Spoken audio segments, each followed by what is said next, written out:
नमस्कार, मैं वर्षा गोस्वामी और आप देख रहे हैं एबी न्यूज। चलिए बढ़ते हैं बुलेटिन की तरफ।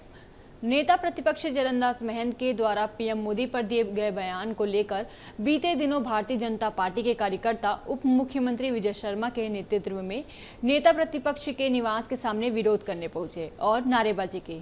अब इस विरोध प्रदर्शन को लेकर कांग्रेस निर्वाचन आयोग पहुंची है। मुख्य निर्वाचन पदाधिकारी को पूरे मामले को लेकर शिकायत की गई है। साथ ही प्रदेश में संवैधानिक संकट की स्थिति का आरोप लगाया गया है। कांग्रेस का कहना है कि उप मुख्यमंत्री के द्वारा आचार संहिता का उल्लंघन किया गया है, उन्हें गृह मंत्री के पद से हटाया जाए।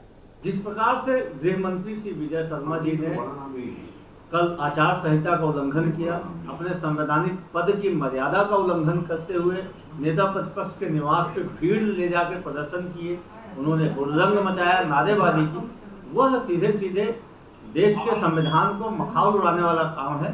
कांग्रेस पार्टी इसकी शिकायत करने के लिए चुनाव आयोग जा रही है। साथ ही हम माननीय महामहिम राज्यपाल से भी मांग करेंगे कि गृह मंत्री विजय शर्मा को तत्काल उनके पद से बर्खास्त किया जाए। उन्होंने अपने पद की गोपनीयता की जो शपथ ली है उसकी मर्यादा को उल्लंघन किया। छत्तीसगढ़ के सबसे हाई प्रोफाइल लोकसभा सीट पे आज लोकसभा सांसद और भाजपा प्रत्याशी संतोष पांडे ने मुख्यमंत्री विष्णुदेव साय की मौजूदगी में विधिवत रूप से नामांकन पर्चा दाखिल किया। इस मौके पर मुख्यमंत्री समेत प्रदेश सरकार के दोनों उप मुख्यमंत्री अरुण साव और विजय शर्मा के अलावा प्रदेश भाजपा अध्यक्ष किरण सिंहदेव भी उपस्थित रहे।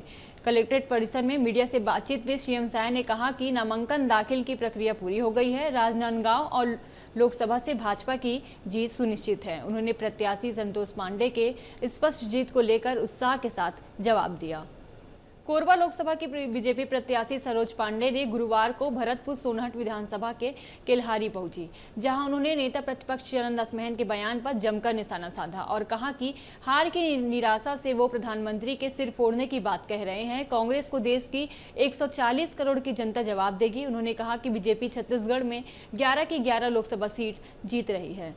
छत्तीसगढ़ से एनएसयूआई के नवनियुक्त राष्ट्रीय सचिव हनी बग्गा गुरुवार को रायपुर एयरपोर्ट पहुंचे, जहां एनएसयूआई के कार्यकर्ताओं ने ढोल नंगाड़ और फूलमाला के साथ उनका जोरदार स्वागत किया। उसके बाद हनी बग्गा ने राजीव भवन पहुंचकर पदाधिकारी और कार्यकर्ताओं को संबोधित करते हुए अपने राजनीतिक सफर की दास्तान सुनाई। बग्गा ने इतनी बड़ी जिम्मेदारी मिलने शीर्ष नेतृत्व को धन्यवाद दिया। कार्यक्रम में प्रदेश अध्यक्ष आकाश शर्मा और एनएसयूआई के प्रदेश अध्यक्ष नीरज पांडे भी मौजूद रहे। छत्तीसगढ़ विधानसभा के नेता प्रतिपक्ष डॉक्टर चरणदास महंत ने प्रधानमंत्री नरेंद्र मोदी के खिलाफ दिए विवादित बयान पर सफाई दी है। उनका कहना है कि भाजपा नेता बयान को तोड़ मरोड़ कर प्रसारित कर रहे हैं। उन्हें छत्तीसगढ़ की रीति नीति और संस्कृति का शायद ज्ञान नहीं है, इसलिए उनके सहज और विशुद्ध छत्तीसगढ़िया वाक्यों को गलत तरीके से प्रस्तुत किया जा रहा है। महंत के इस बयान के बाद बीजेपी का एक बार फिर से बयान सामने आया है। जब जनता उनके खिलाफ खड़ी हो रही है तो कहावत का अर्थ वह दूसरा निकाल रहे हैं। आखिर छत्तीसगढ़ी कहावत क्या है वह हमें बता रहे हैं। आगे उन्होंने कहा, आप भी सुनिए। कल चरणदास महंत जी ने जो बयान दिया, जब जनता उनके खिलाफ खड़ी हो रही है तो कहावत का अर्थ दूसरा निकाल रहे हैं कि ये छत्तीसगढ़ी कहावत है। अरे छत्तीसगढ़ी कहावत कैसे तेला मैं बताता हूँ। हम 5 साल ले समझात हम कांग्रेसिया मन ला कि बिलो द बेल्ट वाट झन करो भैया, कहा पर व्यक्तिगत टिप्पणी झन करो। राजनीति करे बराव तेकर मूल मन जनता के सेवा तेकर बात करो, पर वो मन बिलो द बेल्ट वार करते। तो अभी चरणदास महंत जी कह दिस कि लाठी ले और सर लपड़ो मोदी जी के, तो ये कहावत नहीं आपकी थे, कहावत है। तो कहावत ऐसने है कि काल ला समझातो जी कांग्रेसी मन ला वो बिलो द बेल्ट वार करते करन दो ना, काल ला मुड़ी पोड़तो कर संग में। कांकेर जिले के बांदे में नाबालिग से दुष्कर्म करने वाले आरोपी को पुलिस ने गिरफ्तार किया। दरअसल पिछले 6 वर्षों से आरोपी पीड़िता को अपने हवस का शिकार बनाते आ रहा था। साथ ही परिजनों को उसे ना बताने की धमकी देता था। इस बात से परेशान होकर पीड़िता ने परिजनों को उसके साथ हुए अपराध से अवगत कराया, जिसके बाद परिजनों ने तत्काल थाना बांदे आकर लिखित आवेदन देकर आरोपी के विरुद्ध रिपोर्ट दर्ज करवाया। पुलिस ने आरोपी सूर्य प्रकाश मालिक उर्फ मिट्ठू को शिकायत के आधार पर गिरफ्तार कर लिया है। सिरोंज के दीपना खेड़ा थाना अंतर्गत आने वाले ग्राम कुड़का खेड़ा में 2 परिवारों में आपसी झगड़ा हो गया। खेत में मवेशी घुस जाने के कारण खेत मालिक ने पहले गाली गलौज की और बाद में लाठी डंडों से पिटाई कर दी, जिससे उनके हाथ, पैर और सर में गंभीर चोटें आई है। पुलिस ने मामले में आरोपियों के खिलाफ जांच शुरू की और 24 घंटे के अंदर आरोपियों को पकड़कर न्यायालय में पेश किया। शिकायतकर्ता भैयालाल पुत्र हरि सिंह यादव निवासी ग्राम कुड़का द्वारा थाने पर आकर शिकायत FIR दर्ज कराई गई कि उसके पुत्र पीड़ित जगवान यादव को उम्र 15 साल को आरोपी दौलत सिलावट, रोहित सिलावट और भूरा उर्फ नीतेश सिलावट द्वारा खेत में मवेशी घुसने के विवाद पर से माँ बहन की गंदी गंदी गालियाँ देने और जान से मारने की नीयत से कुल्हाड़ी से उस पर वार किया। हिमाचल प्रदेश के मंडी से भाजपा उम्मीदवार और अभिनेत्री कंगना रनौत ने मंडी जिले में एक सार्वजनिक बैठक में हिस्सा लिया। कंगना रनौत ने कहा, आप सोचते होंगे 2014 से अब तक क्या कोई आसमान जैसा काम हुआ है? आप लोगों ने वो समय नहीं देखा है। उसके बाद कई दशकों बाद हम लोगों ने कुछ कच्चे पक्के मकान तो बना लिए, लेकिन फिर भी इस देश की आत्मा ग्रस्त थी।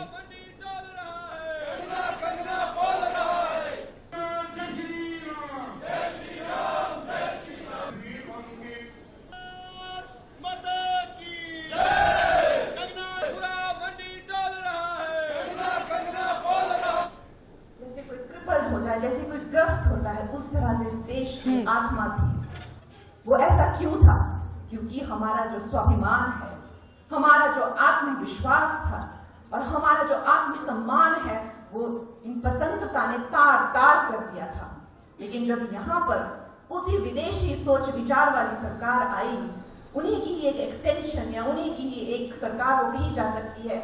वो महिलाएं भी विदेशी मूल की थी, उनकी सोच भी, जो उनके सब कर्मचारी थे वो भी विदेशी मूल की ही सोच रखने वाले थे।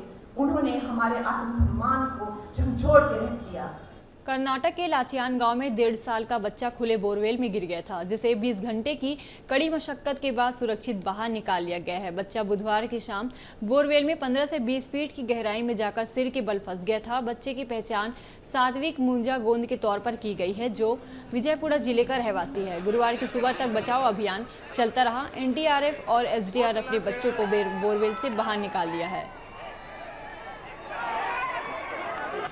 पश्चिम बंगाल में प्रधानमंत्री नरेंद्र मोदी का कूच बिहार में स्वागत किया गया। प्रधानमंत्री नरेंद्र मोदी ने कूच बिहार में सार्वजनिक रैली को संबोधित करते हुए कहा, मैं सबसे पहले बंगाल की मुख्यमंत्री ममता दीदी का आभार व्यक्त करना चाहता हूं, क्योंकि 2019 में मैं इसी मैदान में जनसभा करने आया था। तब उन्होंने एक बड़ा मंच बीच में बनाकर मैदान छोटा कर दिया था। मैंने तब उनसे कहा था कि जनता आपको जवाब देगी, लेकिन आज उन्होंने ऐसा कुछ नहीं किया और मैदान खुला रखा।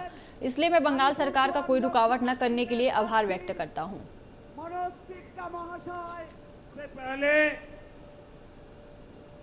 बंगाल की मुख्यमंत्री ममता दीदी का आभार व्यक्त करना चाहता हूं, क्योंकि 2019 में मैं इसी मैदान में सभा करने आया था, तो उन्होंने एक बड़ा मंच बीच में बना करके मैदान को बहुत छोटा कर दिया था, ताकि लोग मोदी को सुन न सके।